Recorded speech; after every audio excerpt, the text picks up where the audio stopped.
السلام علیکم ورحمۃ اللہ وبرکاتہ۔ ناظرین کرام، آج میں آپ کے سامنے ایک حدیث شیئر کرنے والا ہوں۔ آپ صلی اللہ علیہ وسلم نے سیدنا ابو ہریرہ رضی اللہ تعالیٰ عنہ کو 3 باتوں کی وصیت کی تھی۔ آج ہم دیکھتے ہیں کہ وہ 3 وصیتیں کون سی تھی، کیا ہمارا بھی ان پر عمل ہے یا ہمارا ان پر عمل نہیں ہے۔ ابو ہریرہ رضی اللہ تعالیٰ عنہ بیان کرتے ہیں، میرے خلیل نے مجھے وصیت کی۔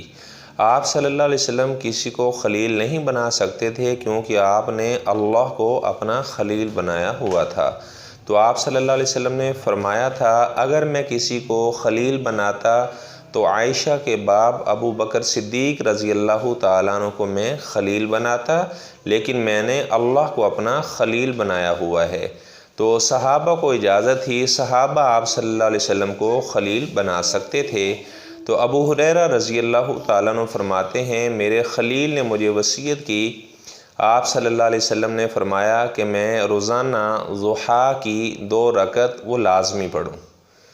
ضحیٰ کی 2 رکعت ادا کرنا، آپ صلی اللہ علیہ وسلم نے ایک دوسری روایت میں فرمایا کہ آدمی کے جسم میں 360 جوڑ ہیں۔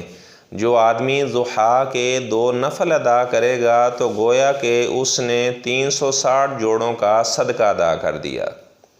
بہت بڑی یہ عبادت ہے، آپ نے اپنے پورے بدن کا صدقہ ادا کر دیا جب آپ نے ضحیٰ کی 2 رکعت ادا کی۔ اور دوسری آپ صلی اللہ علیہ وسلم نے یہ وصیت فرمائی کہ ہر ماہ میں آپ نے 3 روزے رکھنے ہیں۔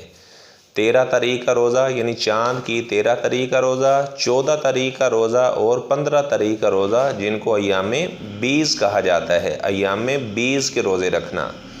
تو اس طرح وہ فرماتے ہیں، آپ صلی اللہ علیہ وسلم نے مجھے وصیت کی کہ میں رات کو وتر کی نماز پڑھ کر اس کے بعد میں سو جاؤں، اس کے بعد میں آرام کروں۔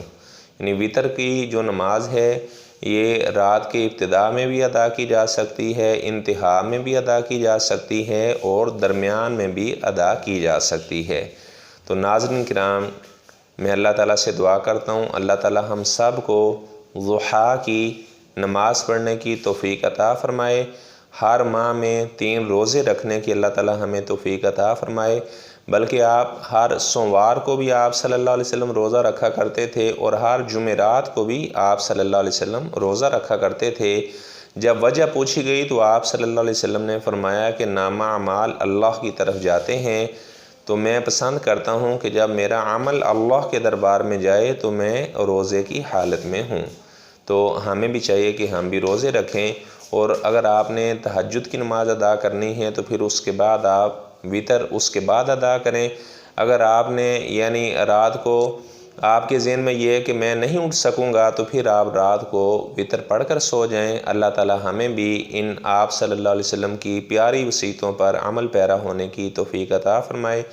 ناظرین کرام، آپ میرا چینل بھی سبسکرائب کریں تاکہ اس طرح کی مزید احادیث نبویہ سے، احادیث مبارکہ سے آپ مستفید ہو سکیں۔